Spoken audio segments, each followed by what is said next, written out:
Bienvenidos a este nuevo video tutorial en el cual te voy a enseñar cómo funciona un transistor de efecto de campo JFET y las polarizaciones que necesitas para su correcto funcionamiento. El transistor de efecto de campo o dispositivo de ley cuadrática es un transistor cuyo funcionamiento se debe a la interacción de una sola carga, sean electrones o huecos, es decir, que posee solo cargas mayoritarias.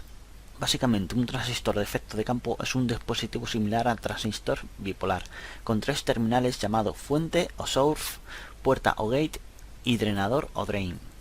La fuente de alimentación VDD obliga a los electrones libres a circular desde la fuente hasta el drenador. El terminal de puerta está formado por dos cristales tipo P, unidos internamente entre sí y a la puerta.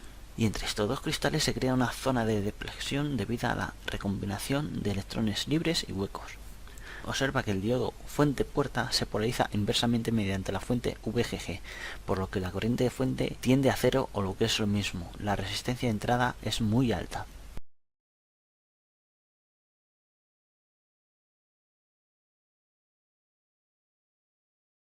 Los electrones deben de circular desde la fuente al drenador, pasando por el estrechamiento producido por la puerta a través de la zona de deflexión. Por lo tanto, cuanto más negativa sea la tensión de la puerta, más estrecho será el canal de conducción entre fuente y drenador, y por lo tanto será peor la conducción hasta que llegue un momento que el estrechamiento desaparezca y abarque todo el canal de conducción N, momento en el cual se interrumpe la corriente por el transistor. Ayudado por el Lightwire, puedes ver cómo cuando la tensión es cero o positiva se produce una corriente eléctrica por el JFET, pero de acuerdo aumenta la tensión inversa de polarización, la corriente fuente-drenador disminuye consecuentemente hasta que, llegado a un punto de polarización inversa de puerta, que no circule corriente por el JFET.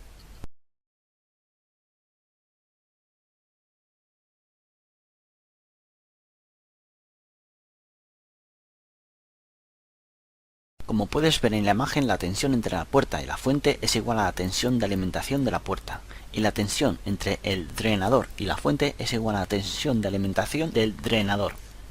Para la siguiente explicación vamos a cortocircuitar la fuente VGG de alimentación de la puerta, por lo que la tensión puerta-fuente será de 0 y la corriente del drenador será máxima. En la gráfica se muestra la corriente del drenador frente a la tensión de alimentación del drenador fuente VDS. La corriente del drenador subirá rápidamente al principio, pero luego se estabilizará y se hace casi horizontal. Observa que hasta que la intensidad no alcanza el valor de estrangulamiento VP de la corriente no se estabiliza. Cuando la tensión de estrangulamiento es igual a la tensión del drenador fuente, las capas de deflexión están casi tocándose, por lo que la corriente no puede subir debido a que el canal es muy estrecho. El máximo límite de la corriente de drenador que podrá alcanzar el dispositivo viene definido mediante el valor de IDSS. La zona activa del transistor viene definida entre la tensión de estrangulamiento y la tensión de ruptura VDS max. Entre estos valores, el JFET actúa como una fuente de corriente. Teniendo en cuenta la tensión de estrangulamiento y la intensidad máxima por el drenador, podemos establecer la resistencia que ofrece el dispositivo de acuerdo a los valores de estrangulamiento y la intensidad máxima por el drenador. La zona ohmica es la zona que va desde 0 hasta la tensión de estrangulamiento del dispositivo y viene definida por la siguiente fórmula.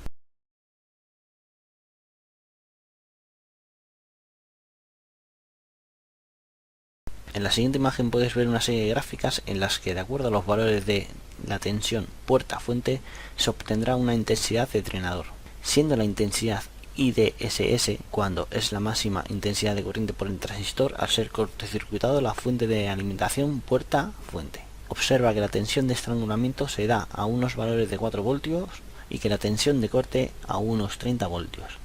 Según aumente los valores de alimentación de la tensión puerta-fuente, puedes ver que los valores de la intensidad máxima disminuyen, lógicamente porque aumenta la zona de deflexión del canal P. Y, aunque no está representada en la gráfica, si existiese un valor de la tensión puerta-fuente de menos 4 voltios o una tensión inversa a la de estrangulamiento, esa tensión se llamaría tensión de puerta-fuente de corte, y en la hoja de características viene definida como aparece en pantalla.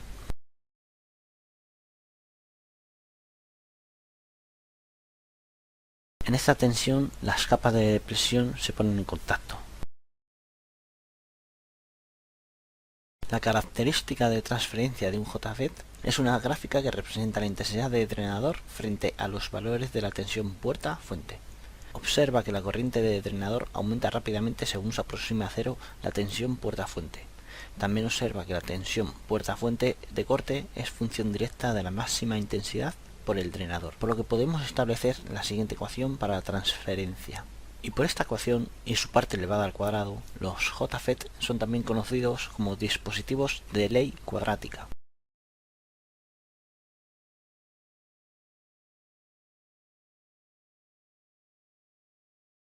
Puedes ver cómo se ha agregado una resistencia de puerta en la puerta del JFET y una resistencia de drenador a la salida del mismo. Por lo tanto, la tensión negativa de alimentación puerta-fuente ahora se aplica a la resistencia de puerta. Como ya nunca la tensión negativa de puerta será igual a la tensión de estrangulamiento por la caída de tensión que hay en la propia resistencia de la puerta, la corriente de drenador será inferior a la corriente máxima de drenador con la tensión puerta-fuente en cortocircuito. Y dicha corriente, cuando circule por la resistencia de drenador, producirá una tensión designada por la siguiente fórmula.